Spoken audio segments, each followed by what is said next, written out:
Bonjour, la paix et la sérénité soient avec vous. Bon, petite vidéo rapide pour parler des Indiens d'Amérique et leur lien avec le Maghreb. Donc on peut voir ici en Algérie la ville de Ténès. Ici au 36e parallèle. Bon, cette information, je l'ai pris chez quelqu'un avec qui j'avais fait de la promotion il y a longtemps, hein, pour ceux qui se rappellent. Mais depuis qu'il menace les gens de faire de la sorcellerie et qu'il parle mal, il insulte tout le monde, je partagerai pas son lien. Mais je vais donner une information complémentaire. Donc et je vais partager aussi, j'ai partagé la vidéo de Samira Bentourki Saidi, une grande historienne aussi qui a fait des recherches sur ça, qui a démontré en donnant des sources américaines, d'Américains d'ailleurs, qui disent eux-mêmes que les Indiens d'Amérique ont une grande histoire arabo-musulmane. Donc on va voir que la ville de Ténès, ici, elle est au 36e parallèle. On peut voir ici la ville de Tunis, qui est aussi au 36e parallèle. Et on voit ici Tennessee, aux États-Unis, qui est aussi au 36e parallèle. D'accord? Donc à l'époque, ils maîtrisaient, ils connaissaient les astrologues, etc. Pour naviguer, on se servait des étoiles. D'accord? Et qu'est-ce qu'on peut voir? On peut voir que Tennessee, c'est là où il y avait les Cherokees. Bon, là, il le faut montrer en tout petit. Et ils ont été expulsés, on les a mis dans Indian Territory, dans un territoire indien, Oklahoma. Mais c'était tout ça, là. Voilà. Tout ça. Bon, désolé, on voit mal. Ça, il y a marqué Cherokee Territoire. C'était tout ça. Voilà. Le Tennessee. Tennessee. Voilà, Tennessee. Et voilà, Cherokee Nation en 1819-1838. Donc, il y a le Tennessee ici. Et donc, voilà, 36e parallèle, on l'a fait montrer. Et donc, avec la ville de Tennessee au 36e parallèle. Alors, on va écouter un petit passage de Madame Samira Bentourki.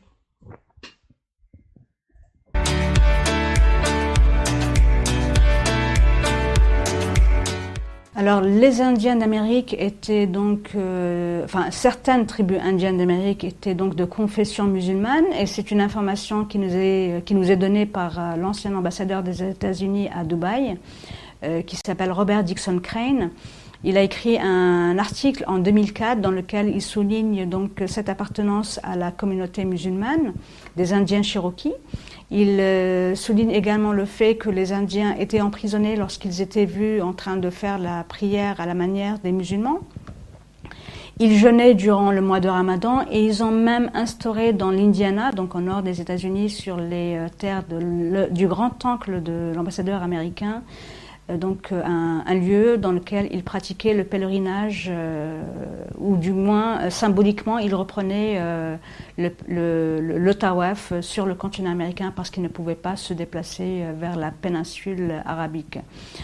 Par ailleurs, durant les années 1830, le gouvernement américain a décidé de déporter les Indiens Cherokees vers le Midwest depuis l'est des États-Unis en plein hiver. Donc les Indiens Cherokees ont compris qu'ils allaient être mis à mort. Voilà, donc je vais passer à un autre passage. Importante pour le patrimoine historique de l'humanité. C'est tout à fait simple. Déjà, les arabo-musulmans avaient été chassés d'Espagne lors de la chute, dès la chute de Grenade. Et on ne voulait pas que les gens sachent que les arabo-musulmans étaient de l'autre côté de l'océan Atlantique. Ça, c'est le premier point. Le deuxième point, les chercheurs américains, entre autres, ont essayé de dévoiler cette information au grand public. Ils ont été menacés par les milieux académiques d'être licenciés et même les robinets financiers fermés si jamais ils dévoilaient la moindre information par rapport à cela.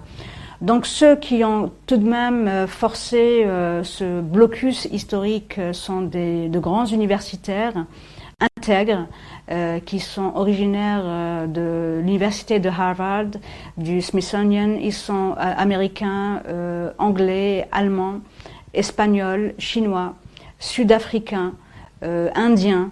Ils sont vraiment de différentes origines. Mais en ce qui concerne les Américains, il y avait Cyrus Gordon, qui était un savant, linguiste et spécialiste d'archéologie. Il y avait également Barry Feld de Harvard, qui lui a été à la source de la découverte donc du nom de Muhammad Nabiullah, écrit en lettres koufiques dans l'État du Nevada. Et un certain nombre d'autres, tels Alexander von Büttnow, qui est allemand, et qui a justement consacré le premier chapitre de son livre à cette dictature qui régnait dans le milieu universitaire américain, entre autres.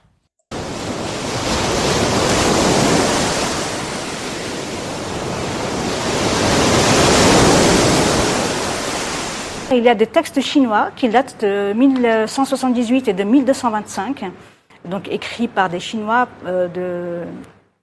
qui prouvent que les arabo-musulmans et les maghrébins en particulier effectuaient des voyages vers l'océan Atlantique en utilisant des bateaux qui étaient 10 fois plus grands que ceux utilisés par Christophe Colomb, sachant que les caravelles ne sont pas des bateaux construits par des Espagnols ou des Portugais, mais des bateaux construits par des pêcheurs maghrébins.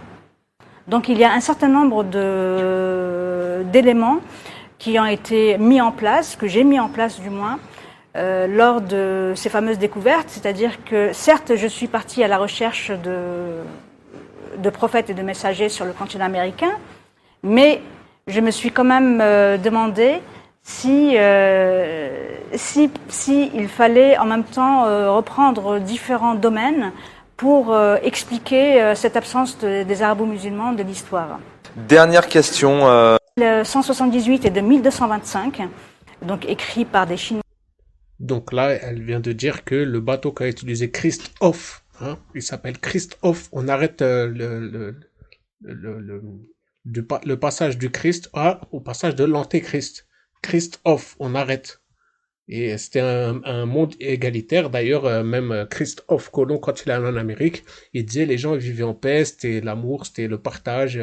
Il n'y avait pas toutes ces animosités. Alors que bon, nous, en Méditerranée, on a connu les déstabilisations du monde. Bien sûr, on comprenait plus tôt. Voilà, c'était juste un petit passage, un petit partage avec vous. Je vous dis la paix et les bénédictions du Très-Haut soient avec vous. Portez-vous bien.